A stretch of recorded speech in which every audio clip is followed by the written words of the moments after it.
Ladies and gentlemen, welcome back to yet another brand new MPJ Rock Album Review Show! I'm your host Nigel. Welcome to Simon, to Dave, to Chris and to William. Hello! Hello gang, how are we all? We all good? Oh, yes. Yeah. Ready to elicitate your dulcet tones on brand new albums.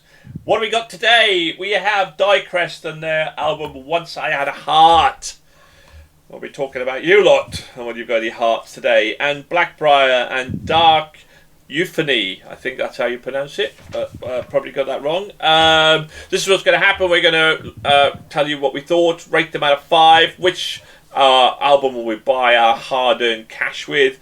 But more importantly, will any album get into our hallowed Hall of Fame? Will they get 20 out of 25? Will they get 22.5 out of 25 and get into our shortlist for Album of the Year? Because that's the benchmark that we have currently. Unless, of course, as we're going to find out on our show, you lot pick a wild card to get into the final list. Dun, dun, dun. Anyway, moving on. Dyecrest, Once I Had a Heart. Been around since 2008. They're from Germany, another German kind of rock band, and they are signed to AFM Records as well. Say that as well because in a recent one with Winterage signed in the same album, not a huge amount known, other than similar to another band that we listen to. Their themes are power, folk, and winter and battle. Well, who better to start with than to start with let's start with Chris today, shall we? Chris, Dyecrest, Once I Had a Heart. Now, we all know that that's a similar story for you, isn't it? That once upon a time, you also had a heart. Where did it go, Chris? Did this album bring that back for you, my friend? Yes and no. I didn't particularly connect with this album, unfortunately. It's the sort of stuff that I would usually like. It's, there's the symphony to the music.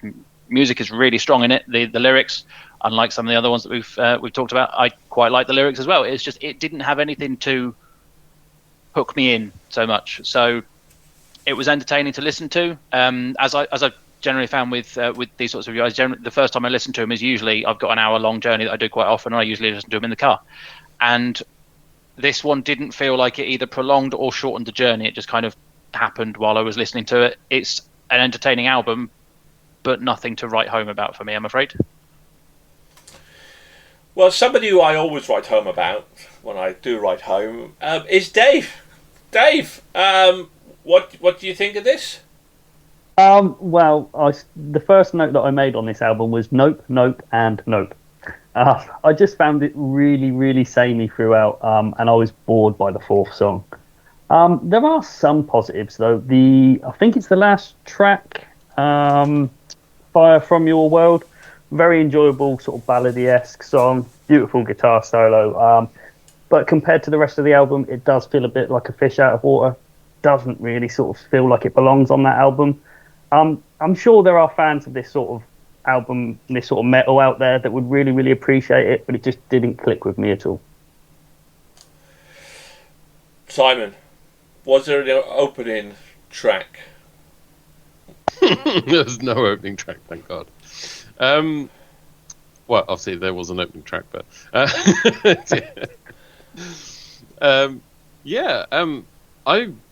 really enjoyed Dyecrest. I thought that they've got quite a good sound that I quite enjoy, and I found that there's some variety in like the style of metal that are going through throughout the album. Man-Made God was really good with some good vocals. Then you've got that sort of heavier growling with Oath Keeper, which mixed things up. Both have made it onto my playlist because I really liked them.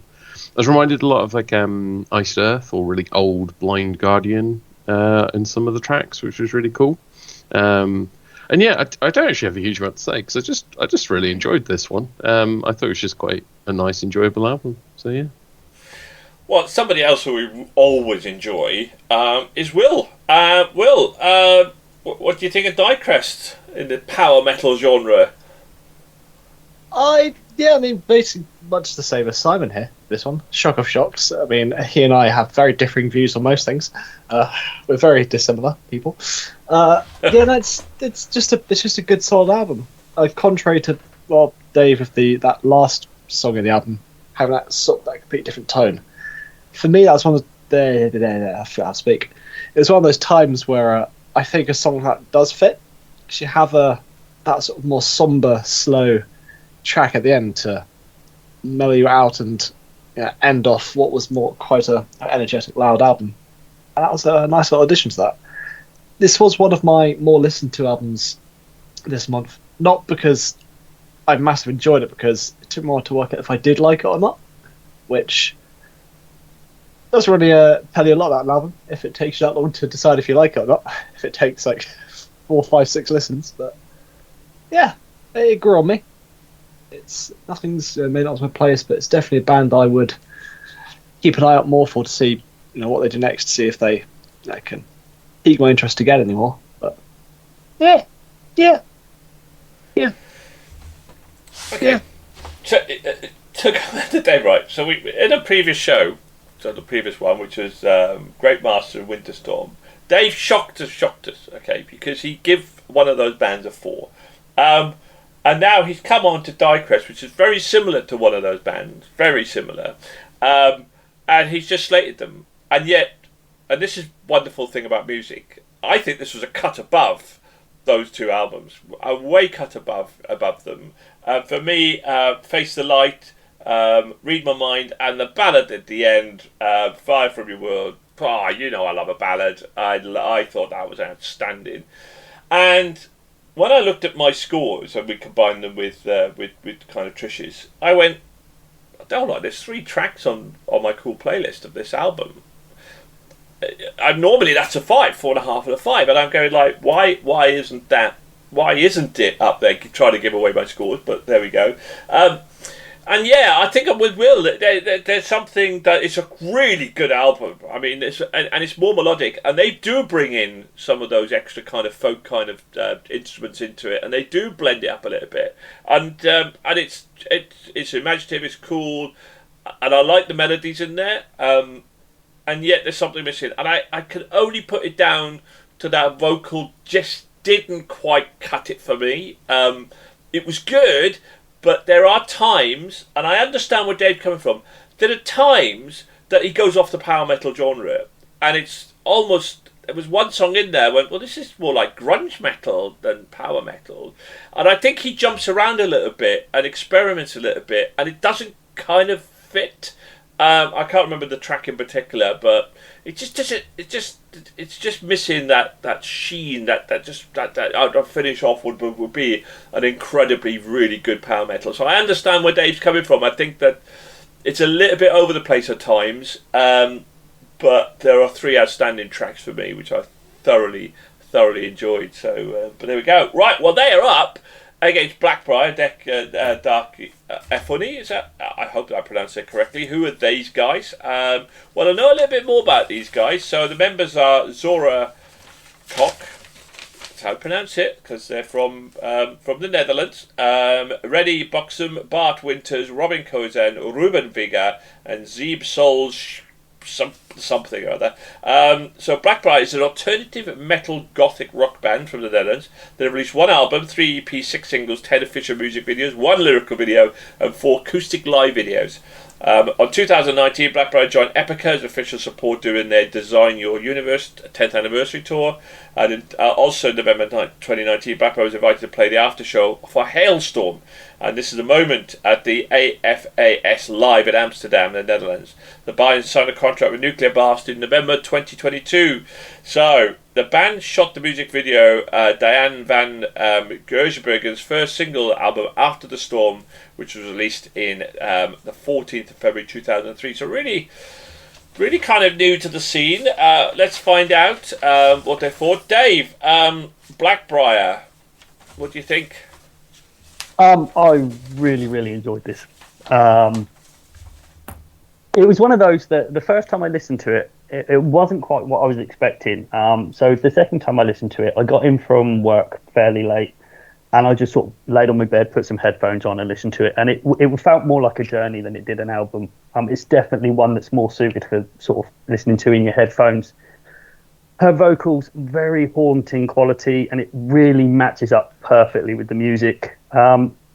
does it run the danger of being a little bit samey, a little bit repetitive, maybe a little bit. And sometimes I do feel that maybe her vocals are a little bit too low in the mix. They could do with being a bit higher.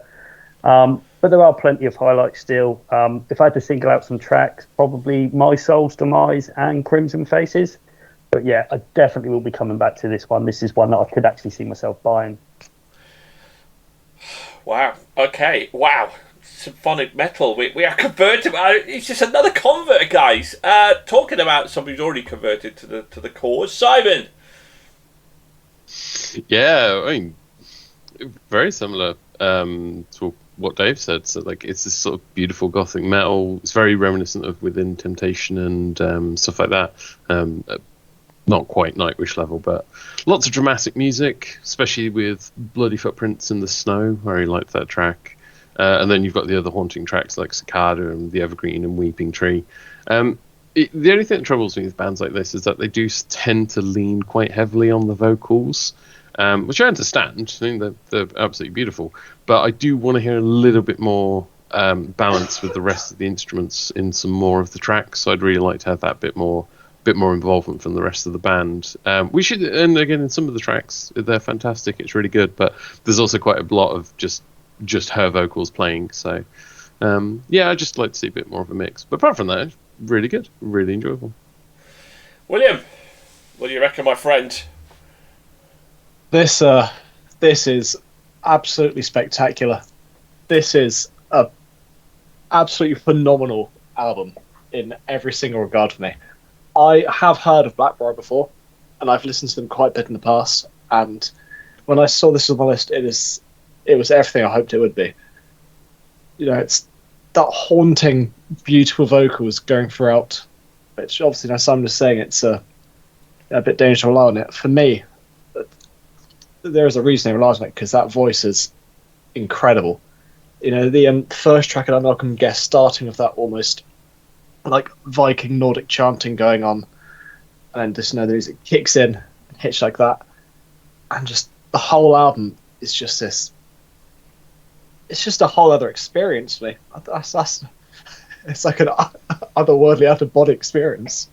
You know, I talk about a lot. I listen to music. I've got a big pair of proper over headphones designed for listening to heavy metal, and laying in bed, close your eyes, listen to this, and it's haunting, beautiful, incredible. It is one of the best album listening experiences I've had on this show, and just in general. It is wonderful. I just had a picture of you and Dave lying on the bed together with your headphones on, you know, just like wow. We just lay there completely static. Yeah, you know? absolutely. Just laying side by side like that. Absolutely. Just don't know why that popped in my head. So You know, occasionally look there over might even be some hand holding. Who knows? Who knows? When it gets a bit too emotional, you know, we need to just. They're wrapped up in the music together. I'm not sure. I think Will seems kind of on the fence on this one. I don't know. Maybe. I think he's going to give it a 1. Chris, what about you, mate? Yeah. So I don't know who gave them my address, but they're right up my street. Woo-hoo! I love this. It was brilliant. So I mentioned it when we were talking about Great Master. I kind of like the pirate thing. You know, magic, mythology, especially when you start going into the sort of the Brothers Grimm stuff, all that sort of the fairy tales. Love that sort of stuff, and there's just so much here in terms of telling some of those stories. So, you know, Bloody Footprints in the Snow is a brilliant song, Spirit of Forgetfulness, and you know, there's just so much here that I'm going to have to go back and listen to their first album, because apparently that's more to do with some of the piratey stuff as well. And then it's just, yeah, I was surprised this was only their second album. It feels like they've been around for a lot longer, and they feel a lot more experienced than I was expecting. And it is just, yeah, it's really good. I can't fault it at all. The one thing I will say, kind of as Simon said, sometimes they rely a little bit too much on their vocals, but they are such good vocals that I don't think that matters too much. Would be nice to see them mix up a little bit more, bring more of the musicians out in the sort of the next album. But yeah, this was really good.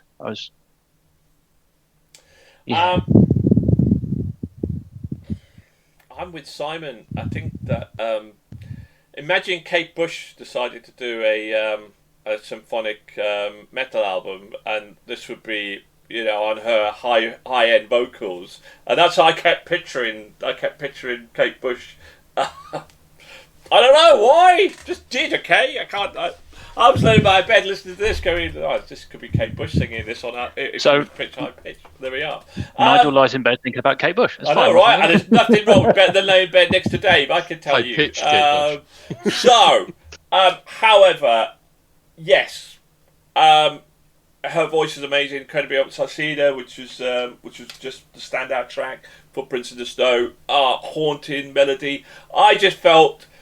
When you look at, and I can't help but benchmark Visions of Atlantis. Of course I can't, because there's similarities there, and they don't rely on her vocals. They bring in something a bit different to just juxtapose her vocals brilliantly. And I wanted a little bit more of that. I think they really did rely very heavily on her vocals, and I agree then with what Dave said. I felt it did get a little bit samey, and so I did. Even though it was kind of haunting and melodic and awesome, kind of felt myself drifting off and switching off as well, and therefore couldn't quite immerse myself totally into it. And yet the appreciation of her voice was brilliant, and I would definitely want to hear more. But I think they need to develop, and I need to think that they can't rely totally on her voice, because for me, particularly storytelling needs to work out. And please don't put Growlo in there. Don't put some demonic voice in there. Whatever you do, don't take what I just said and put some demonic kind of crappy voice on there. Whatever you do, please don't do that. Just juxtapose her voice a little bit, and therefore I think you'll accentuate her voice a lot more than what it is. But I think there was an over-reliance. I agree totally with Simon on that point. But yeah, beautiful voice, beautiful album, absolutely terrific. So, what's it going to be, Dyecrest or Blackbriar then? Let's find out then. Who did we start with on this one? Did we start with Dave? We did, I think, didn't we? I can't remember. We'll start with Dave. We'll start with Dave anyway. Dave, Dyecrest. I'm going to give it a 2. 2. Simon. 4. 4.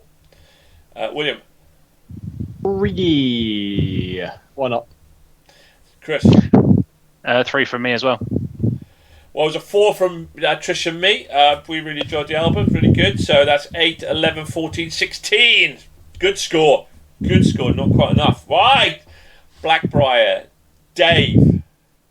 Shall I do it? Yeah, why not? 5. What? 5 from Dave for a symphonic power metal. Oh my god! Wow, that's incredible. Simon. 3.5. 3.5. I was expecting a bit more there, Simon. Shock of shocks, Will. I mean, it's a 5, isn't it? Woohoo! It's a 5 from Will. Chris. It's a 4.5 from me. Oh, not quite a 5, but very good. Scores. Me and Trish 4 as well. So this is a big score. This is going to hit it, guys. We are looking at 14, 8.5, 19, 22.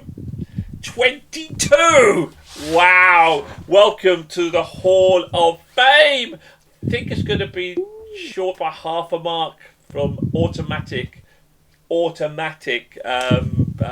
into the shortlist. So who knows though? Now William's got a dilemma, hasn't he? He's got a dilemma. Would it be one of his wild cards? Who knows? Well, you could do something cahoots with Simon. Who knows? But yeah, you need 22 Illusion to get into automatic shortlist for the album. Yeah, because there's 10 albums already on that score and above. So, but wow, what an album! And finally, right at the death of you lot this month, we get a Hall of the Fame. So, which is fantastic. Congratulations to Blackbriar, stunning album. Absolutely terrific. Well done for getting hit into our Hall of Fame. It's getting rarer these days. I think we get a bit harder. Right, okay. So thank you to our wonderful crew today. Thank you to Simon, to Dave, to Chris, to William. Keep on rocking, please. If you like the show, like and subscribe. Check out all our other wicked reviews, plus wonderful album interviews with up and coming bands, which is absolutely terrific. So thank you very much. Keep safe. Keep rocking. Goodbye, everybody. Bye. Bye. Bye.